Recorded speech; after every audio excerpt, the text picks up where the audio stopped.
दोस्तों, स्वागत है आपका आज की कहानी में। आज की कहानी है आज़ाद परिंदे। एक कहानी। अंधेरे गलियारे में चलते हुए मोनिका ठिठक गई। दीवार का सहारा लेकर उसने लैंप की बत्ती बढ़ा दी। सीढ़ियों पर उसकी छाया एक बेडोल कटी फटी आकृति खींचने लगी। 7 नंबर कमरे में लड़कियों की बातचीत और हंसी ठहाकों का स्वर अभी तक आ रहा था। मोनिका ने दरवाज़ा खटखटाया। शोर अचानक बंद हो गया। कौन है? मोनिका चुप खड़ी रही। कमरे में कुछ देर खुसर पुसर होती रही। फिर दरवाजे की चिटकनी के खुलने का स्वर आया। मोनिका कमरे की देहरी से कुछ आगे बढ़ी। लैंप की झपकती लौ में लड़कियों के चेहरे सिनेमा के पर्दे पर ठहरे हुए क्लोजअप की भांति उभरने लगे। कमरे में अंधेरा क्यों कर रखा है? मोनिका के स्वर में हल्की सी झिड़की का आवाज़ था। लैंप में तेल खत्म हो गया है मैडम। यह संध्या का कमरा था, इसलिए उसे ही उत्तर देना पड़ा। हॉस्टल में शायद वह सबसे अधिक लोकप्रिय थी, क्योंकि सदा छुट्टी के समय या रात को डिनर के बाद आसपास के कमरों में रहने वाली लड़कियों का जमघट उसी के कमरे में लग जाता था। देर तक गपशप हंसी मजाक चलता रहता। तेल के लिए अहमद से क्यों नहीं कहा? कितनी बार कहा मैडम, लेकिन उसे याद रहे तब तो। कमरे में हंसी की फुहार एक कोने से दूसरे कोने तक फैल गई। मोनिका के कमरे में आने से अनुशासन की जो घुटन घिर आई थी वह अचानक बह गई। अहमद हॉस्टल का नौकर था। उसके आलस और काम में टाल मटोल करने के किस्से हॉस्टल की लड़कियों में पीढ़ी दर पीढ़ी चले आते थे। मोनिका को हठात कुछ स्मरण हो गया। अंधेरे में लैंप घुमाते हुए चारों ओर निगाहें दौड़ाई। कमरे में चारों ओर घेरा बनाकर वे बैठी थी, पास पास एक दूसरे से सटकर। सबके चेहरे परिचित थे, किंतु लैंप के पीले मध्यम प्रकाश में मानो कुछ बदल गया था, या जैसे वह उन्हें पहली बार देख रही हो। लिली, अब तक तुम इस ब्लॉक में क्या कर रही हो? लिली खिड़की के पास पलंग के सिरहाने बैठी थी। उसने चुपचाप आंखें नीची कर ली। लैंप का प्रकाश चारों ओर से सिमटकर अब केवल उसके चेहरे पर गिर रहा था। नाइट रजिस्टर पर दस्तखत कर दिए? हाँ मैडम। फिर? मोनिका का स्वर कड़ा हो गया। लिली सकुचा कर खिड़की से बाहर देखने लगी। जब से मोनिका का स्कूल में आई है, उसने अनुभव किया है कि हॉस्टल के इंसानियम का पालन डांट फटकार के बावजूद नहीं होता है। मैडम, कल से छुट्टियां शुरू हो जाएंगी, इसलिए आज रात हम सब ने मिलकर। और संध्या पूरी बात न कहकर हेमा की ओर देखते हुए मुस्कुराने लगी। हेमा के गाने का प्रोग्राम है, आप भी कुछ देर बैठिए ना। मोनिका को उलझन मालूम हुई। इस समय यहाँ आकर उसने इनके मज़े को किरकिरा कर दिया है। इस छोटे से हिल स्टेशन पर रहते उसे खासा अरसा हो गया, लेकिन कब समय पतझड़ और गर्मियों का घेरा पार कर सर्दी की छुट्टियों की गोद में सिमट जाता है, उसे कभी याद नहीं रहता। चोरों की तरह चुपचाप वह देहरी से बाहर हो गई। उसके चेहरे का तनाव ढीला पड़ गया। वह मुस्कुराने लगी। मेरे संग स्नोफॉल देखने कोई नहीं ठहरेगा? मैडम, छुट्टियों में क्या आप घर नहीं जा रही हैं? सब लड़कियों की आंखें उस पर जम गईं। अभी कुछ पक्का नहीं है। I love the snowfall. Monica को लगा कि यही बात उसने पिछले साल भी कही थी, और शायद पिछले से पिछले साल भी।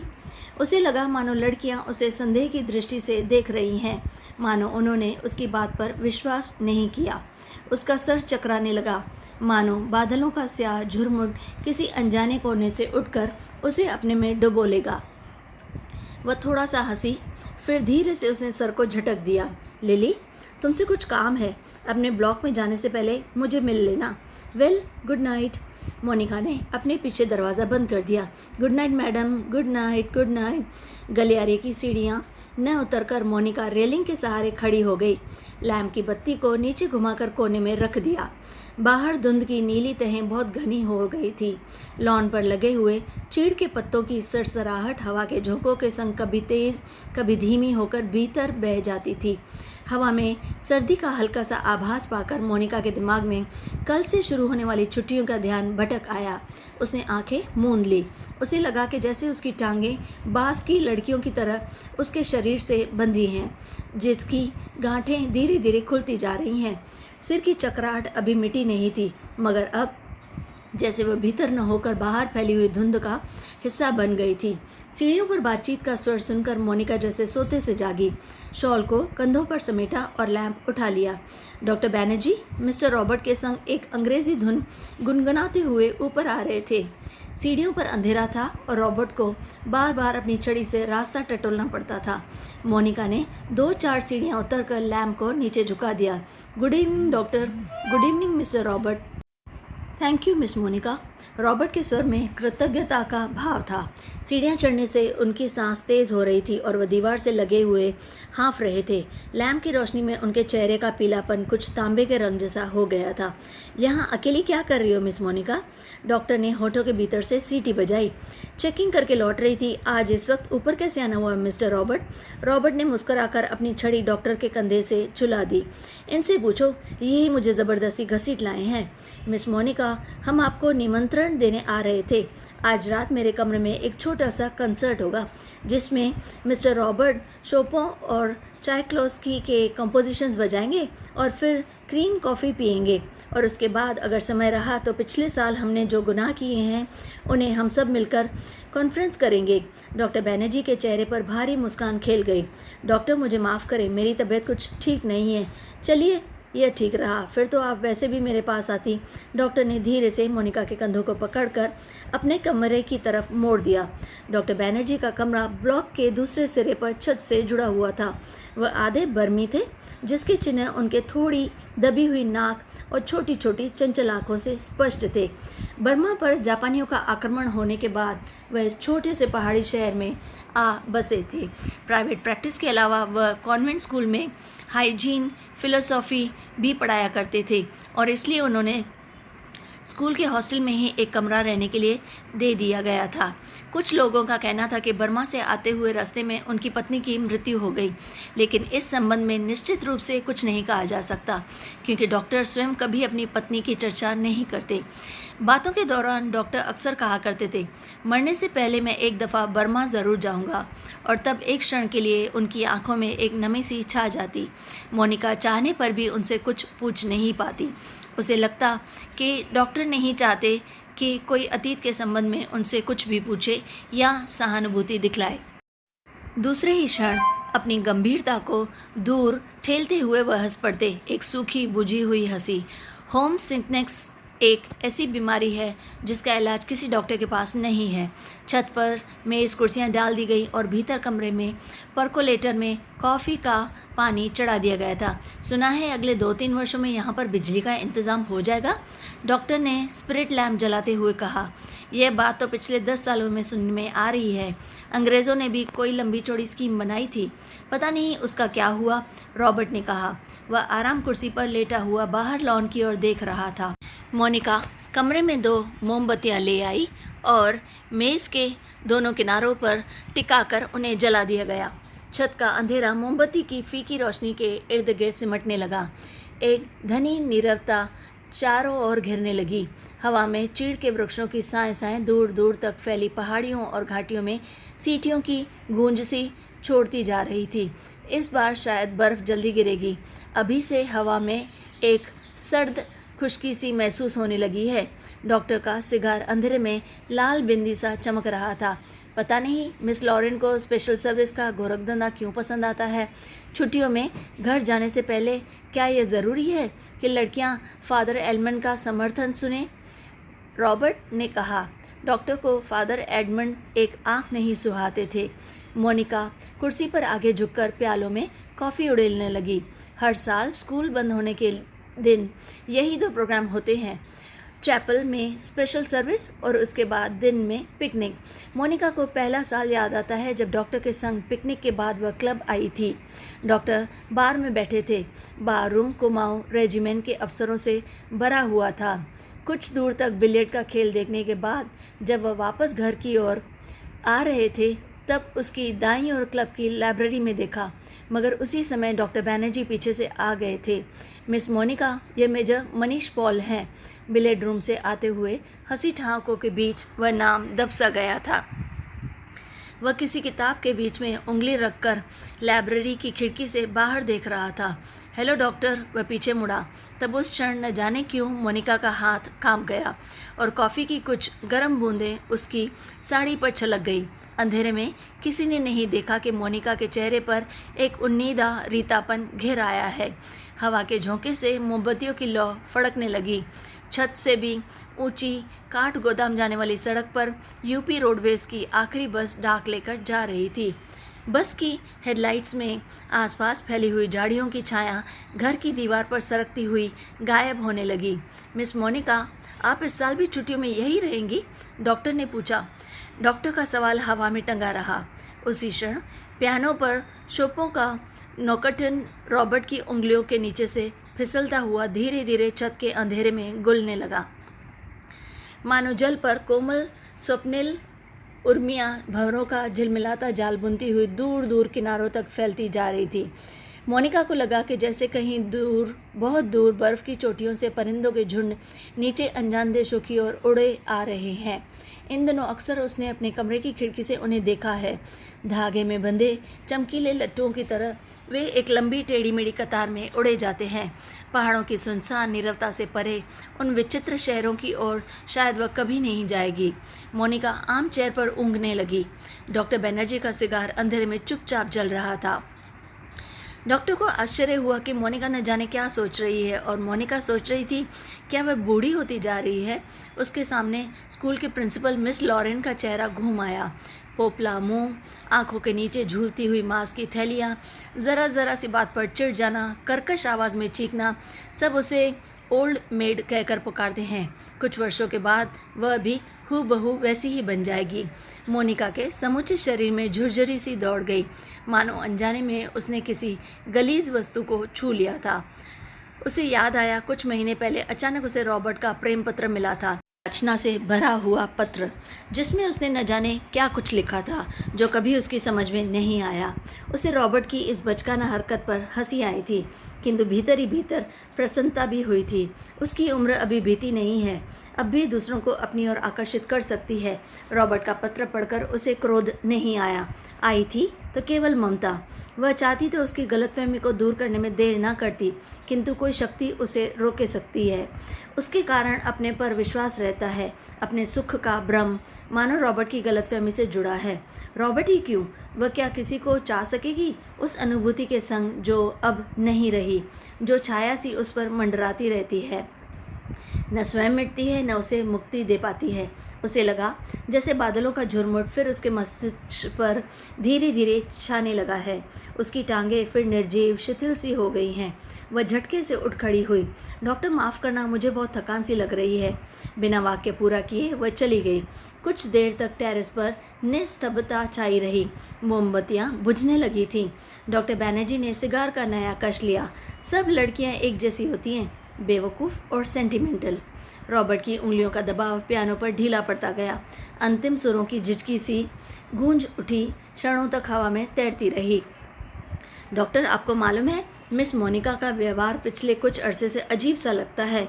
रॉबर्ट के स्वर में लापरवाही का भाव था। वह नहीं चाहता था कि डॉक्टर को मोनिका के प्रति उसकी भावनाओं का आभास मात्र भी मिल सके। जिस कोमल अनुभूति को वह इतने समय से संजोता आया है, डॉक्टर उसे हंसी के एक ठहाके में उपहासास्पद बना देता। क्या तुम नियति में विश्वास करते हो रॉबर्ट? डॉक्टर ने कहा। रॉबर्ट दम रोके प्रतीक्षा करता रहा। वह जानता था कि कोई भी बात कहने से पहले डॉक्टर को फिलोसॉफीज करने की आदत थी। डॉक्टर टेरेस के जंगले से सट कर खड़ा हो गया। फीकी सी चांदनी में चीड़ के पेड़ों की छायाएं लॉन पर गिर रही थी। कभी कभी कोई जुगनू अंधेरे में हरा प्रकाश छिड़कता हवा में गायब हो जाता। मैं कभी कभी सोचता हूँ, इंसान जिंदा होके आखिर करता क्या है और किस लिए ज़िंदा है? क्या उसे कोई और बेहतर काम करने को नहीं मिला? हज़ारों मील अपने मुल्क से दूर मैं यहाँ पड़ा हूँ। यहाँ कौन मुझे जानता है?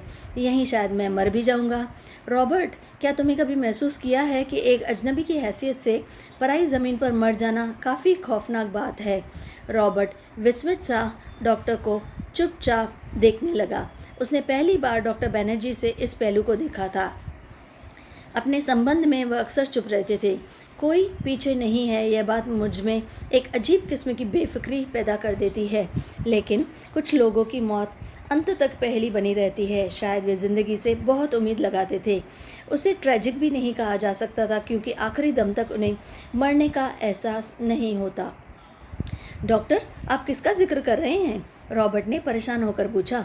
डॉक्टर कुछ देर चुपचाप सिगार पीता रहा, फिर मुड़कर वो मोमबत्तियों की बुझती हुई लौ को देखने लगा।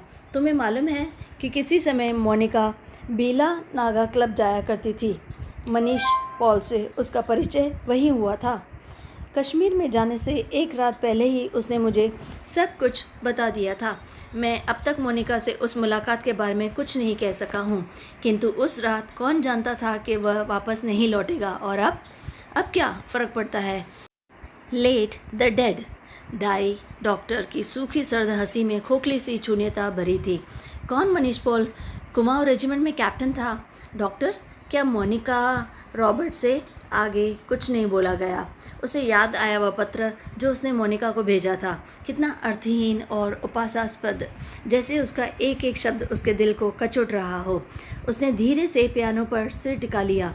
मोनिका ने उसे क्यों नहीं बताया? क्या वह इसके योग्य भी नहीं था कि उसे सारी बात पहले से बता दे अपने अतीत की? मोनिका, वह तो बच्ची है और शायद पागल भी है। मरने वाले के संग खुद थोड़े ही मरा जाता है। कुछ देर चुप रहकर डॉक्टर ने अपने प्रश्न को फिर दोहराया। लेकिन रॉबर्ट, क्या तुम नियति पर विश्वास करते हो? हवा के हल्के झोंकों से मोमबत्तियां एक बार पर ज्वलित होकर बुझ गईं। टेरेस पर रॉबर्ट और डॉक्टर अंधेरे में एक दूसरे का चेहरा नहीं देख पा रहे थे, फिर भी वे एक दूसरे की ओर लगातार देख रहे थे। कॉन्वेंट स्कूल से कुछ दूर मैदानों में बहते पहाड़ी नाले का स्वर आ रहा था। अब बहुत देर बाद कुमाऊं रेजिमेंट सेंटर का बिगुल सुनाई दिया तो रॉबर्ट हड़बड़ाकर खड़ा हो गया। अच्छा, चलता हूँ doctor, good night. Good night Robert, मुझे माफ़ करना, मैं सिगार ख़त्म करके ही उठूँगा। सुबह बदली छाई थी। मोनिका के खिड़की खोलने ही धुंध का गुब्बारा सा भीतर कमरे में घुस आया था। जैसे रात भर दीवार के सहारे सर्दी में ठिठुरता हुआ वह भीतर आने की ही प्रतीक्षा कर रहा था। स्कूल से ऊपर चैपल जाने वाली सड़क बादलों में छिप गई थी।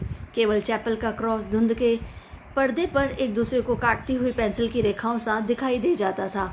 मोनिका ने खिड़की से आंखें हटाई तो देखा कि अहमद चाय की ट्रे लिए उसके कमरे की तरफ आ रहा था और मिलिट्री में वह अर्दली रह चुका है, इसलिए ट्रे मेज पर रखकर अटेंशन की मुद्रा में खड़ा हो गया।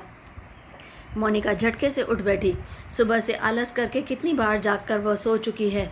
अपनी खिसियाहट मिटाने के लिए मोनिका ने कहा, बड़ी सर्दी है आज, बिस्तर छोड़ने को जी ही नहीं चाहता। अजी मेम साहब, अभी क्या सर्दी आई है? अभी तो आपने कुछ भी नहीं देखा है। बड़े दिनों में देखना कैसे दांत कटकटाते हैं। और अहमद अपने हाथों को बगलों में डाले हुए इस तरह सिकुड़ गया जैसे उन दिनों की कल्पना मात्र से उसे जाड़ा लगना शुरू हो गया। गंजे सिर पर दोनों तरफ के उसके बाल खिजाब लगाने से कत्थई रंग के भूरे हो गए थे। बात चाहे किसी विषय पर हो रही हो, वह हमेशा खींचतान कर उसे ऐसे क्षेत्र में घसीटी लेता था जहां वह बेझिझक अपने विचारों को प्रकट कर सके। एक दफ़ा तो यहाँ लगातार इतनी बर्फ़ गिरी थी कि भोवाली से लेकर डाक बंगले तक सारी सड़कें जाम हो गई थी। इतनी बर्फ़ थी मेम साहब के पेड़ों की टहनियाँ तक सिकुड़कर तनों से लिपट गई थी, बिल्कुल ऐसे। और अहमद नीचे झुककर मुर्गा सा बन गया। कब की बात है ये? कब की बात बता रहे हो तुम? मोनिका ने पूछा। अब यह तो जोड़ हिसाब करके ही पता चलेगा मेम साहब, लेकिन इतना याद है कि उस वक्त अंग्रेज़ बहादुर यहीं थे। कंटोनमेंट की इमारत पर कौमी झंडा नहीं लगा था। बड़े जब्बर थे ये अंग्रेज़। 2 घंटों में ही सारी सड़कें साफ़ करवा दी। उन दिनों एक सीटी बजाते ही 50 घोड़े वाले जमा हो जाते थे। अब तो सारे अपने अपने काम में लगे रहते हैं और सारे शेड खाली पड़े हैं। वे लोग अपनी खिदमत भी करवाते जानते थे, अब तो सब उजाड़ हो गया है। अहमद उदास भाव से बाहर देखने लगा। आज वह पहली बार नहीं है जब मोनिका अहमद से उन दिनों की बातें सुन रही है, जब अंग्रेज़ बहादुर ने इस स्थान को स्वर्ग बना रखा था। अब छुट्टियों में इस साल भी यही रहेंगी मेम साहब? दिखता तो कुछ ऐसा ही है अहमद, तुम्हें फिर तंग होना पड़ेगा। क्या कहती हैं मेम साहब, आपके रहने से हमारा भी मन लगा रहता है, वरना छुट्टियों में तो यहाँ कुत्ते लौटते हैं। तुम ज़रा मिस्त्री से कह देना कि इस कमरे की छत की मरम्मत कर जाए। पिछले साल बर्फ़ का पानी दरारों से टपकता रहता था। मोनिका को याद आया कि पिछली सर्दियों में जब कभी बर्फ़ गिरती थी तो उसे पानी से बचने के लिए रात भर कमरे में कोने में सिमट कर सोना पड़ता था। अहमद चाय की ट्रे उठाता हुआ बोला, रॉबर्ट साहब तो शायद कल ही चले जाएंगे। कल रात उनकी तबीयत खराब हो गई थी। आधी रात के वक्त मुझे जगाने आए थे। कहते थे छाती में तकलीफ़ है, उन्हें यह मौसम रास नहीं आता। कह रहे थे लड़कियों की बस में वह भी कल ही चले जाएंगे। अहमद दरवाज़ा बंद करके चला गया। मोनिका की इच्छा हुई कि वह रॉबर्ट के कमरे में जाकर उनकी तबीयत की पूछताछ कर आए, किंतु फिर न जाने क्यों स्लीपर पैरों में टांगे रहे और वह खिड़की के बाहर बादलों को उमड़ता हुआ देखती रही। रॉबर्ट का चेहरा जब उसे देखकर सहमा सा दयनीय हो जाता है, तब लगता है कि वह अपनी मूक निरीह याचना में उसे कोस रहा है। न वह उसकी गलतफहमी दूर कर सकती है और ना ही और कोई प्रयत्न कर पाती है, और ना ही उसे अपनी व्यवस्था की सफाई देने का साहस होता है। उसे लगता है कि इस जाले से बाहर निकलने के लिए वह धागे के जिस सिरे को पकड़ती है वह खुद एक गांठ बनकर रह जाता है। बाहर बूंदाबांदी होने लगी थी। कमरे की टिन की छत खटखट बोलने लगी। मोनिका पलंग से उठ खड़ी हुई, बिस्तर को तह कर बिछाया, फिर पैरों में स्लीपर को घसीटते हुए वह बड़े आईने तक आई और उसके सामने स्टूल पर बैठकर बालों को खोलने लगी, किंतु कुछ देर तक कंघी बालों में ही उलझी रही और वो गुमसुम हो शीशे में अपना चेहरा ताकती रही। अहमद को यह कहना याद ही नहीं रहा कि धीरे धीरे आग जलाने की लकड़ियाँ जमा कर ले। इन दिनों सस्ते दामों पर सूखी लकड़ियाँ आराम से मिल जाती हैं। पिछले साल तो कमरा धुएं से भर जाता था, जिसके कारण कपकपाते जाड़े में भी उसे खिड़की खोलकर ही सोना पड़ता था। आईने में मोनिका ने अपना चेहरा देखा। वह मुस्कुरा रही थी। पिछले साल अपने कमरे की सीलन और ठंड से बचने के लिए कभी कभी वह मिस लॉरेन के खाली कमरे में चोरी चुपके सोने चली जाया करती थी। शायद किसी को पता ना चले कि वो वहाँ है। मिस लॉरेन का कमरा बिना आग के ही गर्म रहता है। उनके गदीले सोफे पर लेटते ही आंख लग जाती है। कमरा छुट्टियों में खाली पड़ा रहता है, किंतु मिस लॉरेन को इतना नहीं होता कि 2 महीनों के लिए उसके हवाले कर जाएं। हर साल कमरे में ताला ठोक जाती हैं। वह तो पिछले साल गुसलखाने में भीतर की सांकल देना भूल गई थी, जिसे मोनिका चोर दरवाजे के रूप में इस्तेमाल करती रही थी। पिछले साल अकेले में उसे बड़ा डर सा लगता था। छुट्टियों में सारे स्कूल और हॉस्टल के कमरे साएं साएं करने लगते हैं। डर के मारे उसे जब कभी नींद नहीं आती थी, तब वह अहमद को रात में देर तक बातों में उलझाए रखती। बातों में जब खो सी जाती तो वह सो जाती। तब अहमद चुपचाप लैम्प बुझाकर चला जाता। कभी कभी बीमारी का बहाना करके वह डॉक्टर को बुलवा भेजती थी और बाद में बहुत जिद करके दूसरे कमरे में उनका बिस्तर लगवा देती। मोनिका ने कंघी से बालों का गुच्छा निकाला और उसे बाहर फेंकने के लिए वह खिड़की के पास आकर खड़ी हुई। बाहर छत की ढलान से बारिश के जल की मोटी सी धार बराबर लॉन पर गिर रही थी। मेघाच्छन्न आकाश से सरकते हुए बादलों के पीछे पहाड़ियों के झुंड कभी उभर आते थे, कभी छिप जाते थे, मानो चलती हुई ट्रेन में कोई उन्हें देख रहा हो। मोनिका ने खिड़की से बाहर सिर निकाल लिया। हवा के झोंके से उसकी आंखें झिप गईं। उसे जितने काम याद आते हैं उतना ही आलस घना होता जाता है। बस की सीटें रिजर्व करवाने के लिए चपरासी को रुपए देने हैं, जो सामान हॉस्टल की लड़कियां पीछे छोड़े जा रही हैं, उन्हें गोदाम में रखवाना होगा। कभी कभी तो छोटी क्लास की लड़कियों के साथ पैकिंग करवाने के काम में भी उसे हाथ बटाना पड़ता था। वह इन कामों से ऊबती नहीं। धीरे धीरे सब निपटते जाता है। कोई गलती इधर उधर रह जाती है सो बाद में सुधर जाती है। हर काम में किचकिच रहती है, परेशानी और दिक्कत होती है। कुछ देर सबेर कोई काम रह जाता है, पर इससे छुटकारा मिल ही जाता है। किंतु जब लड़कियों की आखिरी बस चली जाती है तब मन उचाट सा हो जाता है। खाली कॉरिडोर में घूमती हुई वे कभी इस कमरे में जाती तो कभी उसमें। वह नहीं जान पाती कि अपने से क्या करें। दिल कहीं भी नहीं टिक पाता, हमेशा भटका भटका सा रहता है। इस सब के बावजूद जब कोई सहज ही भाव में पूछ बैठता, मिस मोनिका, छुट्टियों में आप घर नहीं जा रही, तब वह क्या कहे। Ding dong ding, special service के लिए स्कूल चैपल के घंटे बजने लगते थे। मोनिका ने अपना सिर खिड़की के भीतर कर लिया। उसने झटपट साड़ी उतारी और पेटीकोट से ही कंधे पर तौलिया डाले गुसलखाने में घुस गई। Left right left left right left. Cantonment जाने वाली पक्की सड़क पर 4-4 की पंक्ति में कुमाऊं रेजिमेंट के सिपाहियों की एक टुकड़ी मार्च कर रही थी। फौजी बूटों की बाहरी खुरदरी आवाज़ें स्कूल चैपल की दीवारों से टकराकर भीतर प्रेयर हॉल में गूंज रही थी। Blessed are the weak, father Edmund एक एक शब्द चबाते हुए खखारते स्वर में सरमन ऑफ द माउंट पढ़ रहे थे।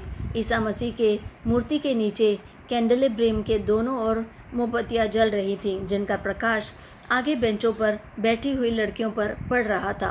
पिछली लाइनों की बेंचें अंधेरे में डूबी हुई थी, जहाँ लड़कियां प्रार्थना की मुद्रा में बैठी हुई सिर झुकाए एक दूसरे से खुसर पुसर कर रही थी। मिस लॉरेंस स्कूल सीज़न के सफलतापूर्वक समाप्त हो जाने पर विद्यार्थियों और स्टाफ सदस्यों को बधाई का भाषण दे चुकी थी और अब फादर के पीछे बैठी हुई अपने में ही कुछ बुदबुदा रही थी, मानो धीरे धीरे फादर को प्रॉम्प्ट कर रही हूँ। आमीन। फादर एडमंड ने बाइबल मेज पर रख दी और प्रेयर बुक उठा ली। हॉल की खामोशी क्षण भर के लिए टूट गई। लड़कियों ने खड़े होते हुए जानबूझकर बेंचों को पीछे ढकेला। बेंचें फर्श पर रगड़कर सीटी बजाती हुई पीछे खिसक गई। हॉल के कोने से हंसी फूट पड़ी। मिस लॉरेन का चेहरा तन गया, माथे पर भुकुटियाँ चढ़ गई। फिर अचानक निस्तब्धता छा गई। हॉल के इस घुटे हुए धुंधले में फादर तीखा फटा हुआ स्वर सुनाई देने लगा। Jesus said, I am the life of the world. He that followed me shall walk in darkness but shall have the light of life. Doctor Banerjee ने उबे और उकताहट से बारी जमाई ली। कब यह किस्सा ख़त्म होगा? इतने ऊंचे स्वर में मोनिका से पूछा कि सकुचाकर दूसरी ओर देखने लगी। स्पेशल सर्विस के समय डॉक्टर बनर्जी के होठों पर व्यंग्यात्मक मुस्कान खेलती रहती और वह धीरे धीरे अपनी मूँछों को खींचता रहता। फादर एडमंड की वेशभूषा देखकर मोनिका के दिल में गुदगुदी सी दौड़ गई। जब वह छोटी थी तो अक्सर यह बात सोचकर विस्मित हुआ करती थी कि पादरी लोग सफ़ेद चोगे के नीचे कुछ नहीं पहनते। अगर धोखे से वह ऊपर उठ गई तो। लेफ्ट लेफ्ट लेफ्ट मार्च करते हुए फौजी बूट चैपल से दूर होते जा रहे थे। केवल उनकी गूंज हवा में शेष रह गई थी। हिम नंबर 117 फादर से प्रार्थना पुस्तक खोलते हुए कहा। हॉल में प्रत्येक लड़की ने डेस्क पर रखी हुई हिम बुक खोल ली। पन्नों के उलटने की गड़गड़ाहट फिसलती हुई एक सिरे से दूसरे सिरे तक फैल गई। आगे की बेंच से उठकर रॉबर्ट पियानो के सामने स्टूल पर बैठ गया। संगीत शिक्षक होने के कारण हर साल स्पेशल सर्विस के अवसर पर उसे कॉपर के संग पियानो बजाना पड़ता था। रॉबर्ट ने अपनी रुमाल से नाक साफ की। अपनी घबराहट छिपाने के लिए रॉबर्ट हमेशा ऐसा ही किया करता था। कनखियों से हॉल की ओर देखते हुए अपने कांपते हाथों से हिम बुक खोली। Lead kindly light. पियानो के सुर दबे झिझकते से मिलने लगे। घने बालों से ढकी रॉबर्ट की लंबी पीली उंगलियां खुलते सिमटने लगी। कॉयर में गाने वाली लड़कियों के स्वर एक दूसरे से गुंथकर कोमल स्निग्ध चेहरों में बिंद गए। मोनिका को लगा उसका जूड़ा ढीला पड़ गया है, मानो गर्दन के नीचे झूल रहा है। मिस लॉरेन की आंख बचाकर मोनिका ने चुपचाप बालों में लगे क्लिप को कसकर खींच लिया। बड़ा शक्की आदमी है। सुबह मैंने रॉबर्ट को यहाँ आने से मना किया था, फिर भी चला गया, डॉक्टर ने कहा। मोनिका को अहमद की बात याद हो गई। रात भर रॉबर्ट को खांसी का दौरा पड़ा था। कल जाने के लिए कह रहे थे। मोनिका ने सिर टेढ़ा करके रॉबर्ट के चेहरे की एक झलक पाने की विफल चेष्टा की। इतने पीछे से कुछ भी देख पाना असंभव था।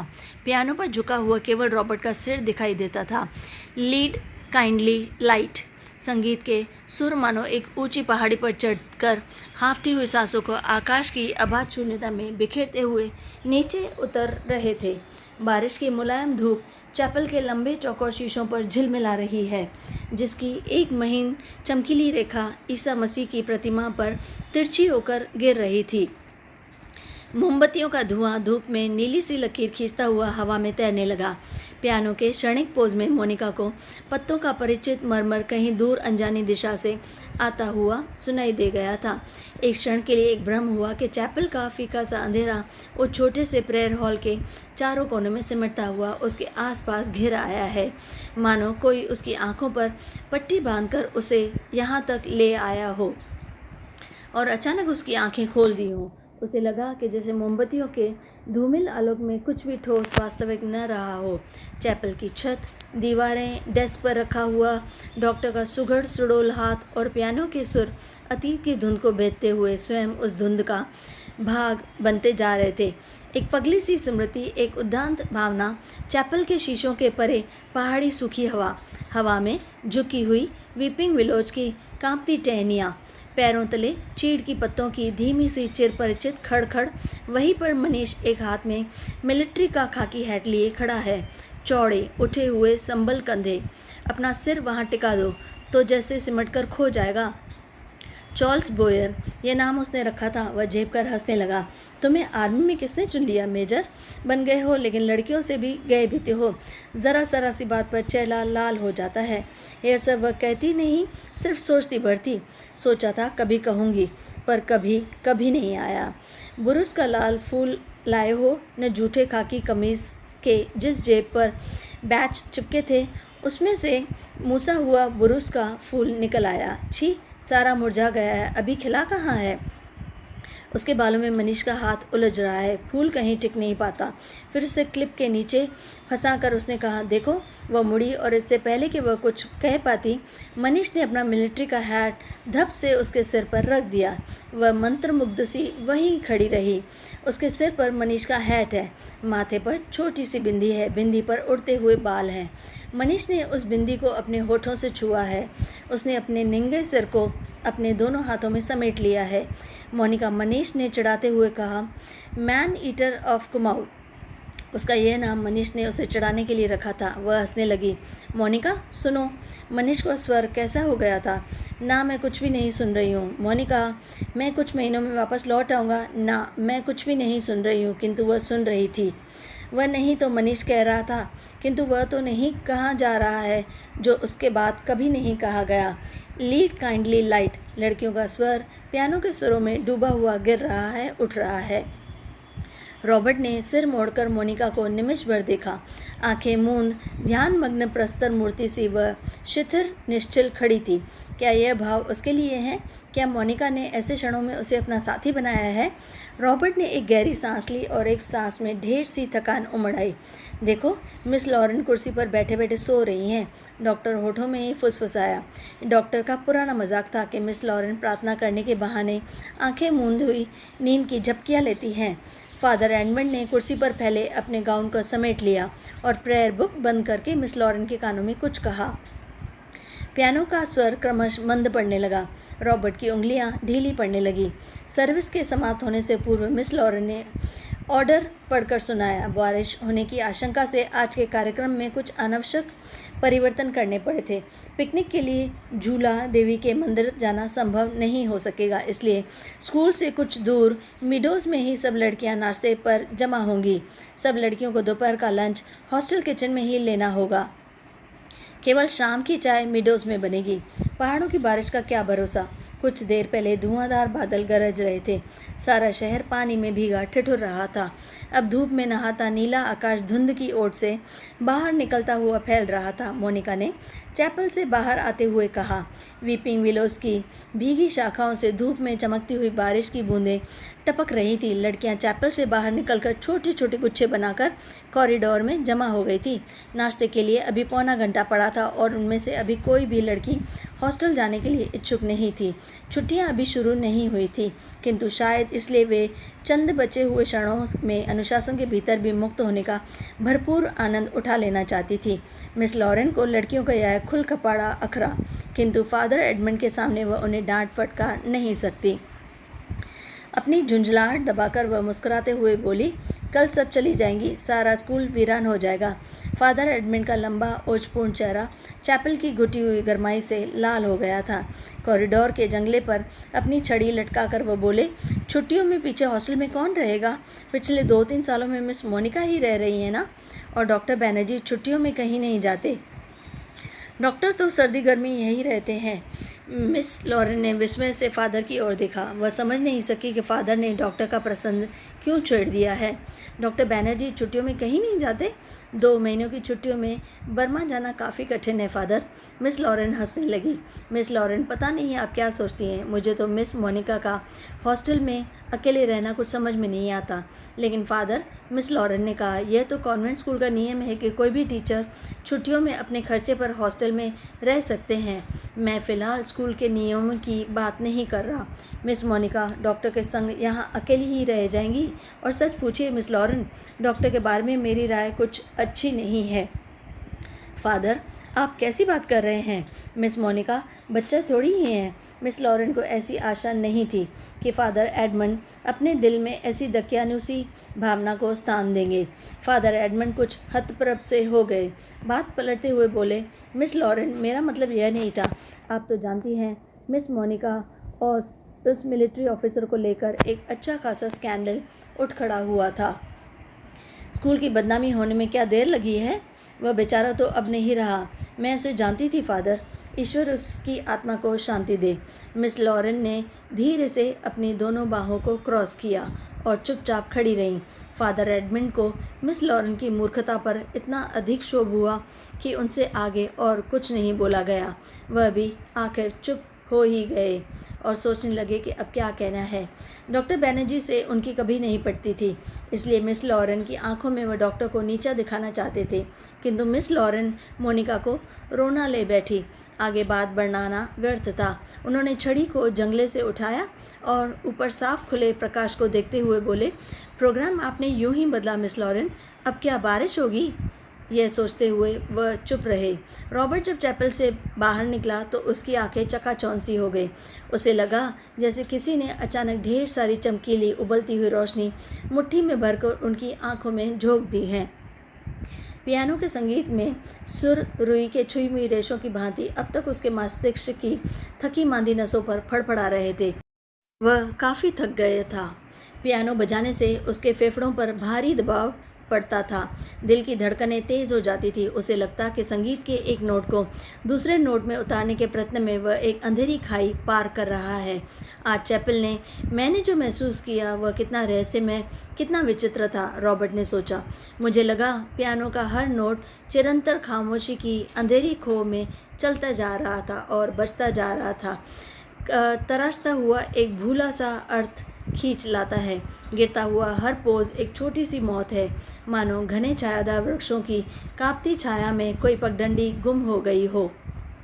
एक छोटी सी मौत जो आने वाले सुरों को अपनी बची कुची गुंजों की सांसें समर्पित कर जाती है, जो मर जाती है किंतु मिटती बिल्कुल नहीं। मिटती नहीं इसलिए मरकर भी जीवित है, दूसरे सुरों से लय हो जाती है। डॉक्टर, क्या मृत्यु ऐसे ही आती है? अगर मैं डॉक्टर से पूछूं तो वह हंसकर टाल देगा। मुझे लगता है वह पिछले कुछ दिनों से कोई बात छिपा रहा है। उसकी हंसी में जो सहानुभूति का भाव होता है वह मुझे बिल्कुल भी अच्छा नहीं लगता। आज उसने मुझे स्पेशल सर्विस में आने से रोक दिया था। कारण पूछने पर वह चुप रहा था। कौन सी ऐसी बात है जिसे मुझसे कहने में डॉक्टर कतराता है? शायद मैं शक्की मिजाज होता जा रहा हूँ और बात कुछ भी नहीं है। रॉबर्ट ने देखा लड़कियों की कतार स्कूल से हॉस्टल जाने वाली सड़क पर नीचे उतरती जा रही है। उजली धूप में उनके रंग बिरंगे रिबन, हल्की आसमानी रंग की फ्रॉकें और उनके कॉस्ट्यूम सफ़ेद पट्टियाँ चमक रही हैं। सीनियर कैम्ब्रिज में कुछ लड़कियों ने चैपल की वाटिका के गुलाब के फूलों को तोड़कर अपने बालों में लगा लिया है। कैंटोनमेंट के 3-4 सिपाही लड़कियों को देखते हुए अश्लील मजाक करते हुए हंस रहे हैं और कभी कभी किसी लड़की की ओर झुककर सीटी बजाने लगते हैं। Hello mister Robert. रॉबर्ट ने चौंक कर पीछे देखा। मोनिका एक मोटा सा रजिस्टर बगल में दबाए खड़ी थी। आप अभी यहीं हैं? रॉबर्ट की दृष्टि मोनिका पर टिकी रही।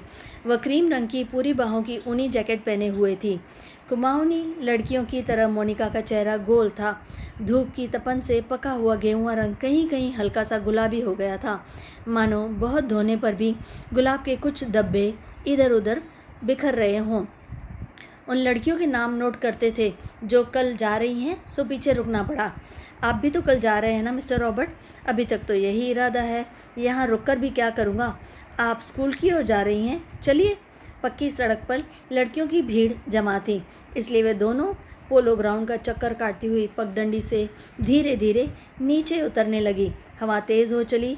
चीड़ के पत्ते हर झोंके के संग टूट टूट कर पगडंडी पर ढेर लगाते जाते थे।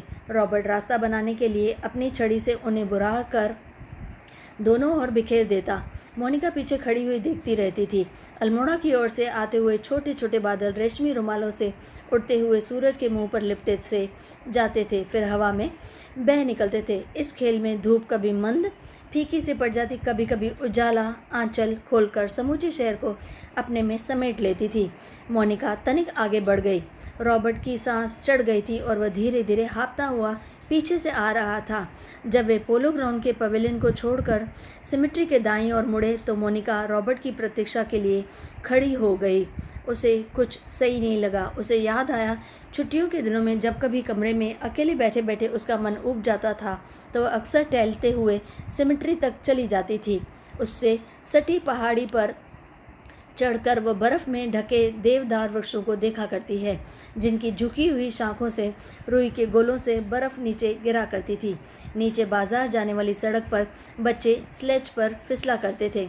वह खड़ी खड़ी बर्फ़ में छिपी हुई उस सड़क का अनुमान लगाया करती थी जो फादर एडमंड के घर से गुजरती हुई मिलिट्री अस्पताल और डाकघर से चर्चे की सीढ़ियों तक जाकर गुम हो जाती थी। जो मनोरंजन एक दुर्गम पहेली को सुलझाने में होता है, वही मोनिका को बर्फ़ में खोए रास्तों को खोज निकालने में होता था। आप बहुत तेज़ चलती हैं मिस मोनिका। थकान से रॉबर्ट का चेहरा कुम्हाला गया था। माथे पर पसीने की बूंदें छलक आई थी। कल रात आपकी तबीयत क्या कुछ खराब हो गई थी? आपने कैसे जाना? क्या मैं अस्वस्थ दिख रहा हूँ? रॉबर्ट के स्वर में हल्की सी खींच का आभास था। सब लोग मेरी सेहत को लेकर कोई बात कर देते हैं, उसने सोचा। नहीं, मुझे तो पता भी नहीं चला। वह तो सुबह अहमद आया था और बातों में जिक्र छेड़ दिया था। मोनिका कुछ अप्रभी सी हो गई। कोई खास नहीं, वही पुराना दर्द शुरू हो गया है। अब बिल्कुल ठीक है। अपने कथन की पुष्टि के लिए रॉबर्ट छाती सीधी करके तेज़ कदम बढ़ाने लगा। डॉक्टर बैनर्जी को दिखलाया था? वह सुबह आए थे। उनकी बात कुछ समझ में नहीं आती। हमेशा दो बातें एक दूसरे से उल्टी करते हैं। कहते थे कि एक बार मुझे 6-7 महीने की छुट्टी लेकर आराम करना चाहिए, लेकिन अगर मैं ठीक हूँ तो भला इसकी क्या ज़रूरत है? रॉबर्ट के स्वर में व्यथा की छाया मोनिका से छिपी न रह सकी। बात को टालते हुए उसने कहा, आप तो नाहक चिंता करते हैं मिस्टर रॉबर्ट। आजकल मौसम बदल रहा, अच्छे भले आदमी तक बीमार हो जाते हैं, तो इसमें कोई टेंशन वाली तो बात ही नहीं। रॉबर्ट का चेहरा प्रसन्नता से दमकने लगा। उसने मोनिका को ध्यान से देखा। वह अपने दिल का संशय मिटाने के लिए निश्चित हो जाना चाहता था कि कहीं मोनिका उसे केवल दिलासा देने के लिए झूठ तो नहीं बोल रही। यही तो मैं सोच रहा था मिस मोनिका। डॉक्टर की सलाह सुनकर मैं डर ही गया था। भला 6 महीने की छुट्टी भी कोई लेता है भला? मुझे तो बिल्कुल नहीं सूझी ये बात।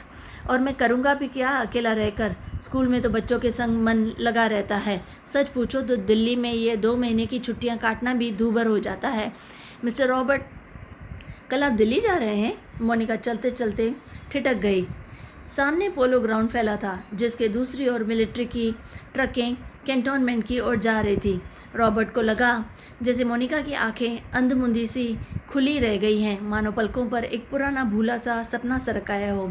मिस्टर रॉबर्ट, आप दिल्ली जा रहे हैं? इस बार मोनिका ने प्रश्न नहीं दोहराया। उसके स्वर में केवल एक असीम दूरी का भाव घेर आया। बहुत अरसा पहले मैं भी दिल्ली गई थी मिस्टर रॉबर्ट। तब मैं बहुत छोटी थी। न जाने कितने बरस बीत गए, कितनी बार पहले गई थी कुछ याद ही नहीं। हमारी मौसी का ब्याह वहीं हुआ था। बहुत सी चीज़ें देखी थी, लेकिन अब तो सब कुछ धुंधला सा पड़ गया है। इतना याद है कि हम कुतुब पर चढ़े थे। सबसे ऊंची मंजिल से हमने नीचे झांका था। न जाने कैसा लगा था।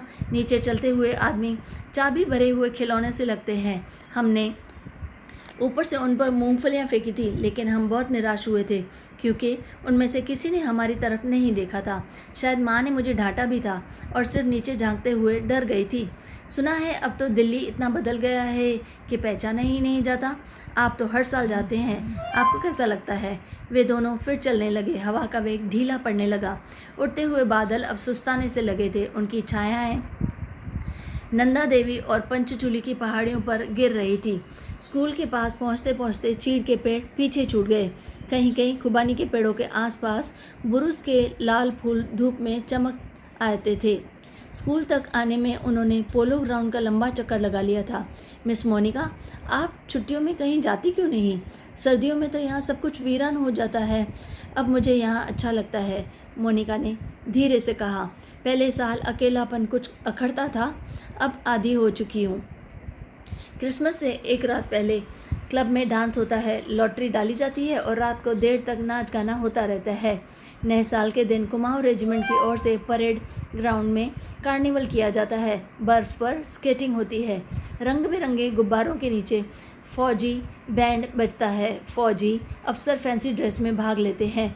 हर साल ऐसा ही होता है मिस्टर रॉबर्ट। फिर कुछ दिनों के बाद विंटर स्पोर्ट्स के लिए अंग्रेज़ टूरिस्ट आते हैं। हर साल मैं उनसे परिचित होती हूँ।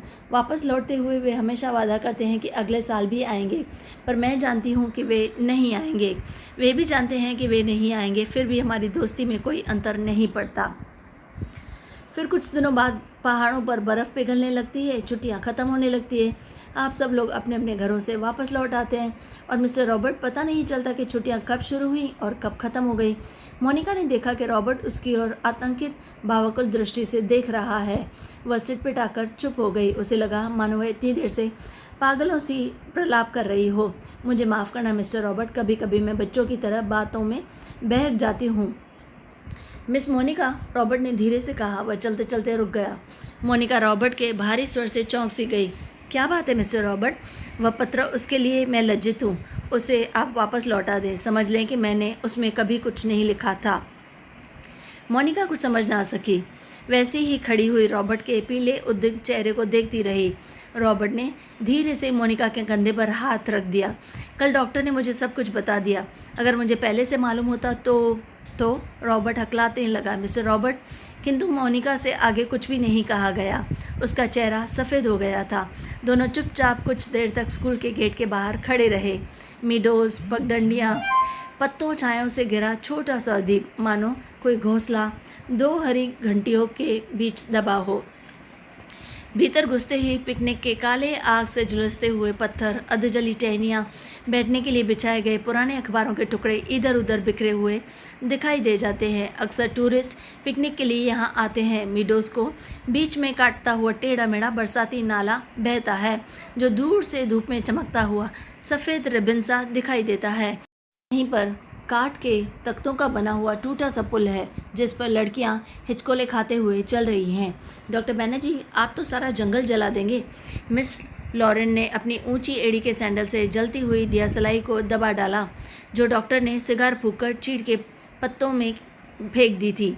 वे नाले से कुछ दूर हटकर चीड़ के दो पेड़ों से गुथी हुई छाया के नीचे बैठे थे और अपना सिगार जला रहे थे। उनके सामने एक छोटा सा रास्ता नीचे पहाड़ी गांव की ओर जाता था, जहां पहाड़ की गोद में शक्करपारों के खेत एक दूसरे के नीचे बिछे हुए थे। दोपहर के सन्नाटे में भेड़ बकरियों के गलों में बंधी हुई घंटियों का स्वर हवा में बहता हुआ सुनाई दे जाता था। घास पर लेटे लेटे डॉक्टर सिगार पीते रहे। जंगल की आग कभी देखी है मिस लॉरेन? एक अलमस्त नशे की तरह धीरे धीरे पूरे जंगल में फैलती जाती है। आपने कभी देखी है डॉक्टर? मिस लॉरेन ने पूछा। मुझे तो बड़ा डर लगता है। बहुत साल पहले शहरों को जलते हुए देखा था। डॉक्टर लेटे हुए आकाश की ओर ताक रहे थे। एक एक मकान ताश के पत्तों की तरह गिरता जाता। दुर्भाग्यवश ऐसे अवसर देखने में बहुत कम आते हैं। आपने कहाँ देखा डॉक्टर? लड़ाई के दिनों में अपने शहर रंगून को जलते हुए देखा था।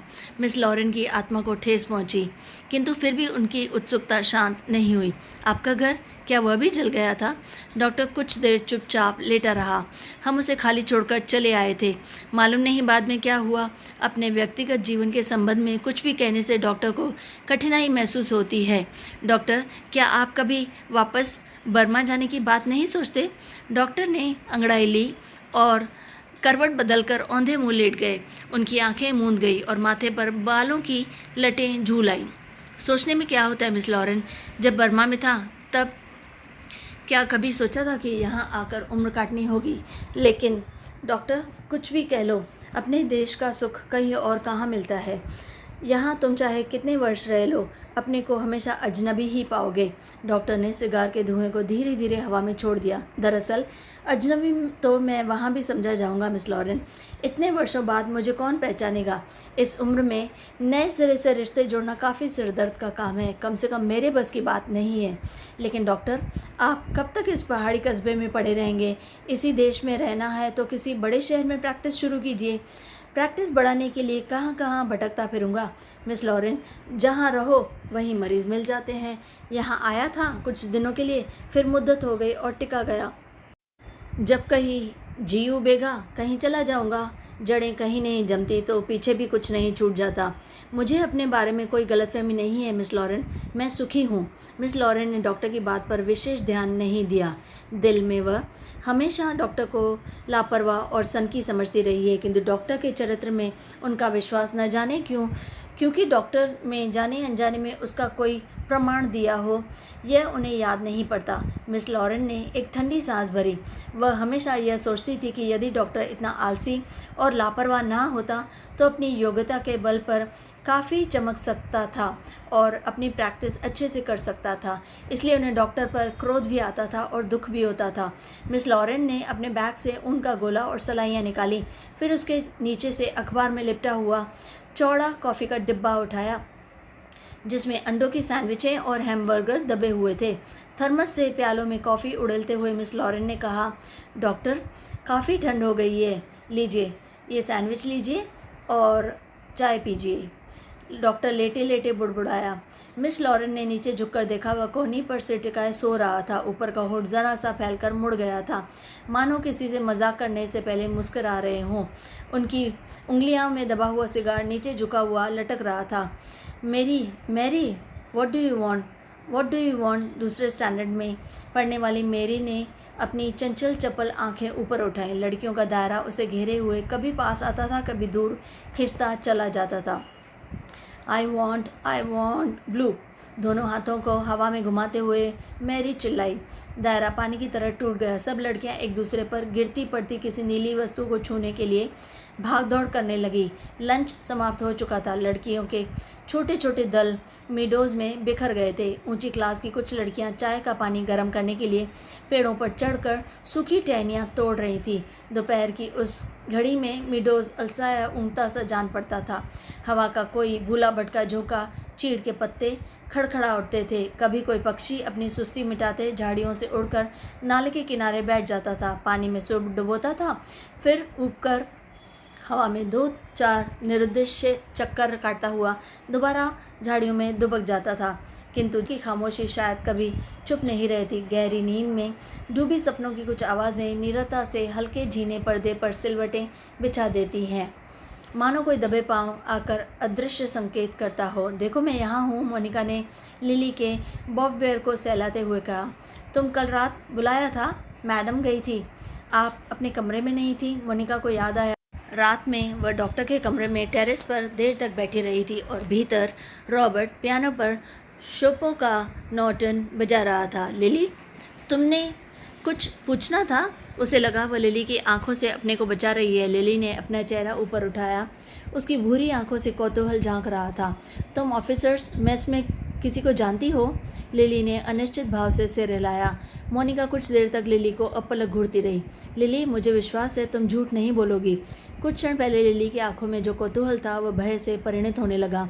मोनिका ने अपनी जैकेट की जेब में एक नीला लिफाफा निकालकर लिली की गोद में फेंक दिया। यह किसकी चिट्ठी है? लिली ने लिफाफा उठाने के लिए हाथ बढ़ाया, किंतु फिर एक क्षण के लिए उसका हाथ कांपकर ठिठक गया। लिफाफे पर उसका नाम और हॉस्टल का पता लिखा हुआ था। थैंक यू मैडम, मेरे भाई का पत्र है, वह झांसी में रहते हैं। लिली ने घबराहट में लिफाफे को अपने स्कर्ट की तहों में छिपा लिया। लिली, ज़रा मुझे लिफाफा दिखलाओ। मोनिका का स्वर तीखा कर्कश सा हो गया। लिली ने अनमने भाव से मोनिका को पत्र दे दिया। तुम्हारा भाई झांसी में रहते हैं? लिली इस बार कुछ नहीं बोली। उसकी उखड़ी सी आंखें मोनिका को देखती रही। यह क्या है? लिली का चेहरा सफ़ेद फक पड़ गया। लिफाफे पर कुमाऊं रेजिमेंट सेंटर की मुहर उसकी ओर घूर रही थी। कौन है यह? मोनिका ने पूछा। उसने पहले भी हॉस्टल में उड़ती हुई अफवाह सुनी थी कि लिली को क्लब में किसी मिलिट्री अफसर के संग देखा गया है, किंतु ऐसी अफवाहें अक्सर उड़ती रहती थी। और उसने उस पर विश्वास नहीं किया। लिली, तुम अभी बहुत छोटी हो। लिली के होंठ कांपते, उसकी आंखों में निरी याचना का भाव घिराया। अच्छा, अभी जाओ, तुमसे छुट्टियों के बाद बातें करूंगी। लिली ने ललचाई दृष्टि से लिफाफे को देखा, कुछ बोलने को उद्यत हुई, फिर बिना कुछ कहे चुपचाप वापस लौट गई। मोनिका देर तक लिली को देखती रही, जब तक वह आंखों से ओझल नहीं हो गई। क्या मैं किसी खूसट बुढ़िया से कम हूँ? अपने अभाव का बदला क्या मैं दूसरों से ले रही हूँ? शायद, कौन जाने, शायद लिली का यह प्रथम परिचय हो, उसे अनुभूति हो जिसे कोई भी लड़की बड़े चाव से संजोकर संभाल कर अपने में छिपाए रहती है। एक अनिवार्य सुख जो पीड़ा लिए है, पीड़ा और सुख को डुबोती हुई उमड़ते ज्वर की खुमारी जो दोनों को अपने में समा लेती है। एक दर्द जो आनंद से उपजता है और पीड़ा देता है। यह वही देवदार है जो नीचे से यही लगता है। जब मनीष ने पूछा था, तुम चुप क्यों हो, तब आंखें मूंद सोच रही थी। सोच कहाँ रही थी, जी रही थी उस क्षण को जो भय और विस्मय के बीच बीचा सा वह का सा पागल क्षण। वह कभी पीछे मुड़ेगी तो मनीष की नर्वस मुस्कुराहट दिखाई दे देगी। उस दिन से आज दोपहर तक का अतीत एक दुखद स्वप्न की तरह टूट जाएगा। वही देवदार है जिसे वह अपने बालों के क्लिप से मनीष का नाम लिखा था। पेड़ की छाल उतरती नहीं थी, क्लिप टूट टूट जाती थी। तब मनीष ने अपने नाम के नीचे उसका नाम लिखा था। जब कभी कोई अक्षर बिगड़कर टेढ़ा मेढ़ा हो जाता तब वह हंसती थी और मनीष का कांपता हाथ और भी कांप जाता था। मोनिका को लगा कि जो वह याद करती है वही भूलना भी चाहती है, लेकिन जब सचमुच भूलने लगती है तब उसे भय लगता है कि जैसे कोई उसकी किसी चीज़ को उसके हाथों से छीन लिए जा रहा है। ऐसा कुछ तो सदा के लिए खो जाएगा। बचपन में जब कभी वह अपने किसी खिलौने को खो देती तो वह गुमसुम सी होकर सोचा करती थी, कहाँ रख दिया मैंने। जब बहुत दौड़ धूप करके वह खिलौना मिल जाता तो वह बहाना करती कि अभी उसे खोज रही है, वह अभी मिला नहीं है उसे।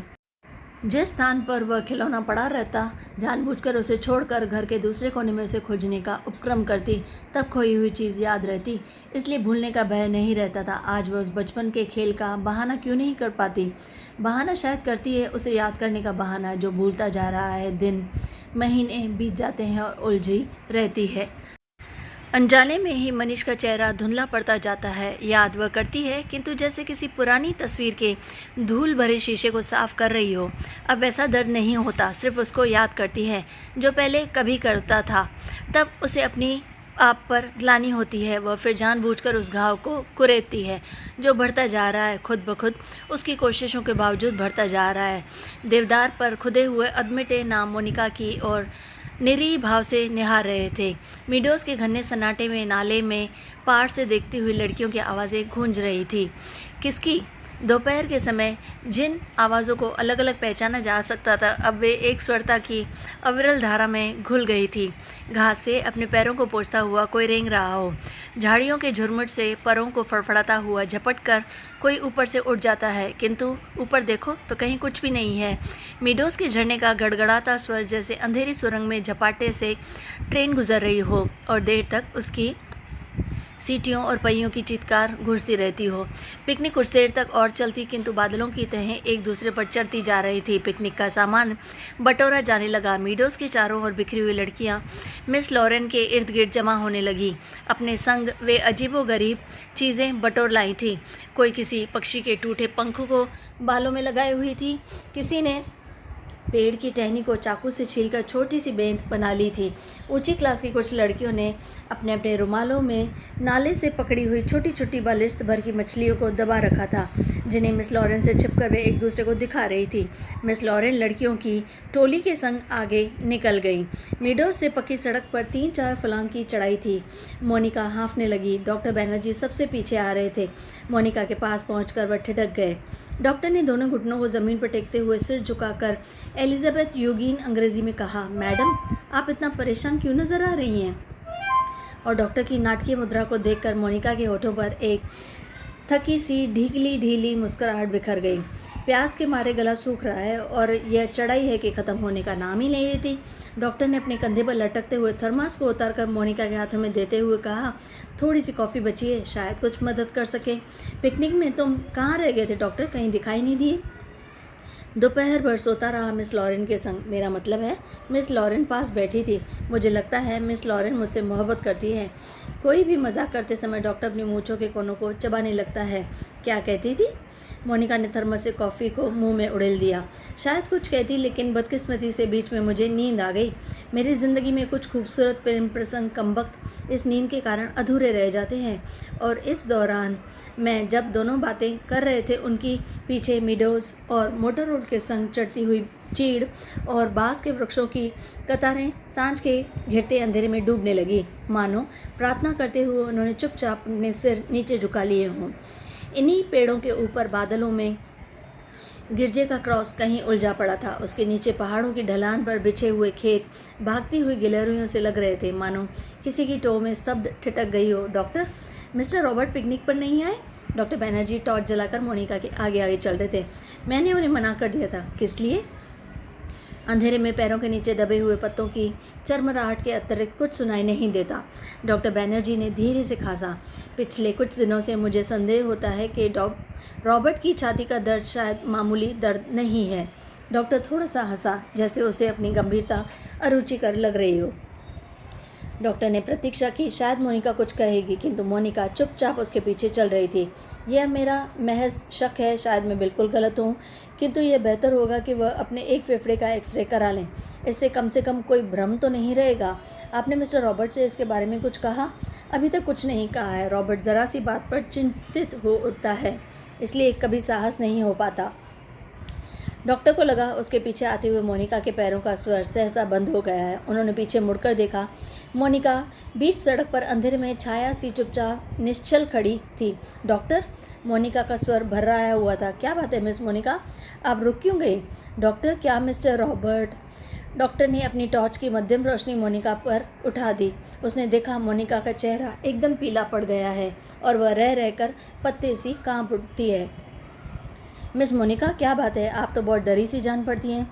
कुछ नहीं डॉक्टर, मुझे कुछ याद आ गया है। वे दोनों फिर से चलने लगे। कुछ दूर जाने पर उनकी आंखें ऊपर उठ गईं।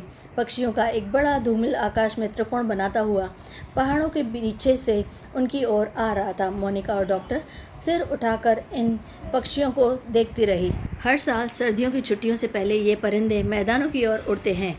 कुछ दिनों के लिए बीच के इस पहाड़ी स्टेशन पर बसेरा करते हैं। प्रतीक्षा करते हैं बर्फ़ के दिनों की, जब ये नीचे अजनबी अनजाने देशों में उड़ जाएंगे। क्या वे सबकी प्रतीक्षा कर रहे हैं? वह, डॉक्टर बैनर्जी, मिस्टर रॉबर्ट, लेकिन कहाँ के लिए? हम कहाँ जाएंगे? किंतु उसका कोई उत्तर नहीं मिला। उस अंधेरे में मीडोज़ के झरने के भुतेले स्वर और चीड़ के पत्तों की सरसराहट के अतिरिक्त कुछ सुनाई नहीं देता था। मोनिका हड़बड़ा कर चौंक गई। अपनी छड़ी पर झुका हुआ डॉक्टर धीरे धीरे सीटी बजा रहा था। मिस मोनिका, जल्दी कीजिए, बारिश शुरू होने वाली है।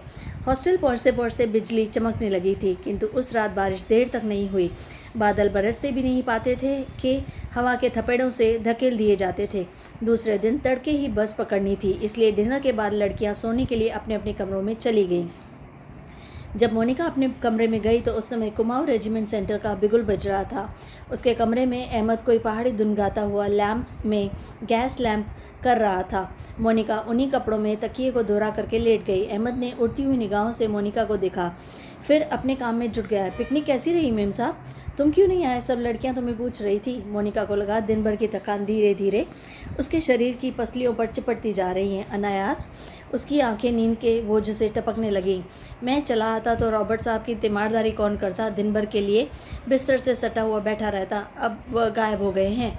अहमद ने कंधे पर लटकते हुए मैले कुचले तौलियों को उतारा और लैम्प के शीशों को गर्द पोंछने लगा। मोनिका की अंध-मूंदी आंखें खुल गईं। क्या रॉबर्ट साहब अपने कमरे में नहीं है? खुदा जाने इस हालत में कहाँ भटक रहे हैं। पानी गर्म करते हुए देर के लिए बाहर गया था। वापस आने पर देखता हूँ कि कमरा खाली पड़ा है। अहमद बड़बड़ाने लगा और नीचे चप्पलों को पैरों से उतार कर, रॉबर्ट इतनी रात कहाँ गए थे? किंतु मोनिका की आंखें फिर झपक गईं। दिन भर की थकान ने सब परेशानियों प्रश्नों पर कुंजी लगा दी थी। मानो दिन भर आंख मिचौली खेलते हुए उसने अपने कमरे में दैया को छू लिया हो। अब वह सुरक्षित थी। कमरे की चार दीवारी के भीतर कोई उसे पकड़ नहीं सकता। दिन के उजाले में वह गवाह थी, मुजरिम थी। हर चीज़ का उसे तकाजा था। अब वह अकेलेपन में कोई गिला नहीं, कोई इलाना नहीं। सब खींचातानी खत्म हो गई है। जो अपना है वह बिल्कुल अपना सा हो गया है। जो अपना नहीं है उसका दुख नहीं, अपनाने की फुर्सत नहीं। मोनिका ने दीवार की ओर मुंह घुमा दिया। लैम्प के फीके आलोक में हवा के कांपते पर्दों की छायाएं हिल रही थी। बिजली कड़कने में खिड़कियां के शीशे चमक चमक जाते थे, दरवाजे चटकने लगते जैसे कोई बाहर से धीमी धीमी खटखटा रहा हो।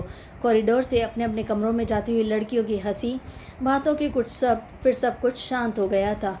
लेकिन कितनी देर तक वह कच्ची नींद में ही रही। लैम्प का धीमा सा सी सी स्वर सुन रही थी। कुछ देर बाद उसको लगा सीढ़ियों से कुछ दबी आवाज़ें आ रही हैं। बीच बीच में कोई चिल्ला उठाता और फिर से आवाज़ें धीमी पड़ जाती। मिस मोनिका, ज़रा अपना लैंप ले आइए। कॉरिडोर के जीने से डॉक्टर बनर्जी की आवाज़ आई थी। कॉरिडोर में अंधेरा था। वह 3-4 सीढ़ियाँ नीचे उतरी, लैंप नीचे किया। सीढ़ियों से सटे जंगल पर रॉबर्ट ने अपना सिर रख दिया था। उसकी एक बाँह जंगले के नीचे लटक रही थी और दूसरी डॉक्टर के कंधे पर झूल रही थी, जिसे डॉक्टर ने अपने हाथों में जकड़ रखा था। मिस मोनिका, लैंप ज़रा और नीचे झुका दीजिए। रॉबर्ट, हे रॉबर्ट। डॉक्टर ने रॉबर्ट को सहारा देकर ऊपर खींचा। रॉबर्ट ने अपना चेहरा ऊपर किया। विस्की की तेज़ बू का झोंका मोनिका के सारे शरीर को झंझोड़ गया। रॉबर्ट की आंखों में सुर्ख डोरे खींच गए थे। कमीज़ का कॉलर उल्टा हो गया था और टाई की गांठ ढीली होकर नीचे खिसक आई थी। मोनिका ने कांपते हाथों से लैंप सीढ़ियों पर रख दिया और आप दीवार के सहारे खड़ी हो गई। In a back lane of the city there is a girl who loves me. Robert हिचकियों के बीच गुनगुनाता हुआ था। Robert, please please. डॉक्टर ने रॉबर्ट के लड़खड़ाते शरीर को अपनी मजबूत गिरफ्त में ले लिया। मिस मोनिका, आप लैंप लेकर आगे चलिए। मोनिका ने लैंप उठाया। दीवार पर उन तीनों की छायाएं डगमगाने लगी। रॉबर्ट डॉक्टर बनर्जी के कंधे पर सिर टिकाए अंधेरी सीढ़ियों पर उल्टे सीधे पैर रखता चढ़ रहा था। डॉक्टर, हम कहाँ हैं? रॉबर्ट से ऐसा इतनी ज़ोर से चिल्लाया कि उसकी लड़खड़ाती आवाज़ सुनसान अंधेरे में कॉरिडोर की छत से टकरा कर देर तक हवा में गूंजती रही। रॉबर्ट! डॉक्टर को एकदम रॉबर्ट पर गुस्सा आ गया। फिर अपने गुस्से पर ही उसे खींच सी आ गई। कुछ बात नहीं रॉबर्ट डियर, तुम सिर्फ थक गए हो। रॉबर्ट ने अपनी आंखें डॉक्टर पर गड़ा दी। उनमें एक भयभीत बच्चे की कातरता झलक रही थी, मानो डॉक्टर के चेहरे से वह प्रश्न का उत्तर पा लेना चाहता हो। रॉबर्ट के कमरे में पहुंचकर डॉक्टर ने उसे बिस्तरे पर लेटा दिया। रॉबर्ट ने बिना किसी विरोध के चुपचाप जूते मोजे उतार दिए।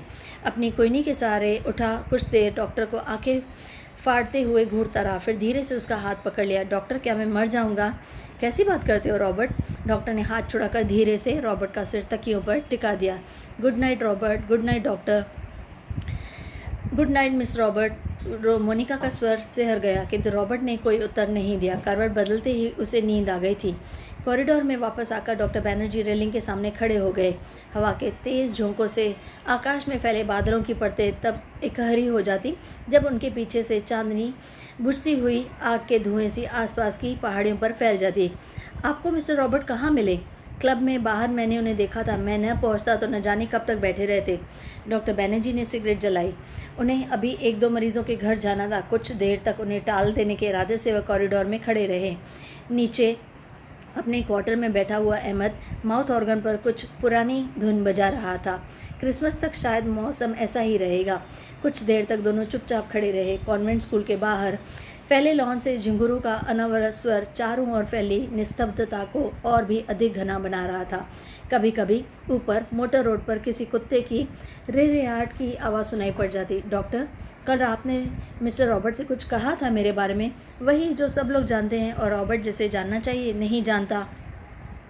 वैसे हम आपकी अपनी अपनी ज़िद होती है, कोई छोड़ देता है, कोई आखिर तक उससे चिपका रहता है। डॉक्टर बनर्जी अंधेरे में मुस्कुराए। उनकी मुस्कुराहट में सूखा सा विरक्ति का भाव था। कभी कभी मैं सोचता हूँ मिस मोनिका, किसी चीज़ को न जानना यदि गलत है तो जानबूझकर न भूल पाना, हमेशा जोक की तरह उससे चिपटे रहना, यह भी गलत है।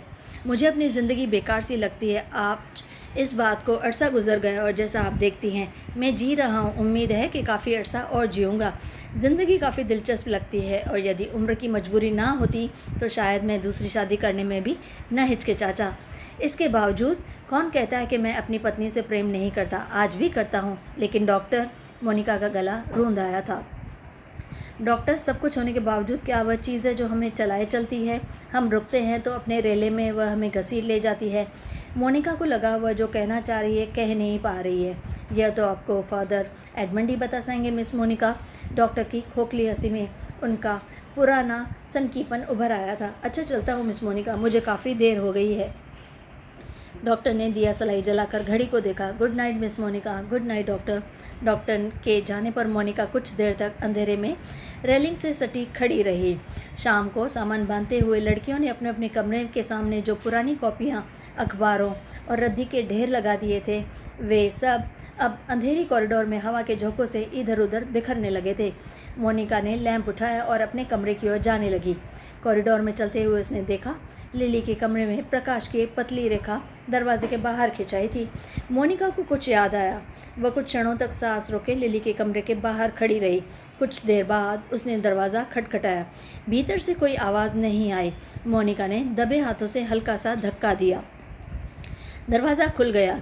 लिली लैम्प बुझाना भूल गई थी। मोनिका धीरे धीरे दबे पांव लिली के पलंग के पास चली आई। लिली का सोता हुआ चेहरा लैम्प के फीके आलोक में पीला सा दिख रहा था। मोनिका ने अपनी जेब से वही नीला लिफाफा निकाला और उसे धीरे से लिली के तकिए के नीचे दबाकर रख दिया।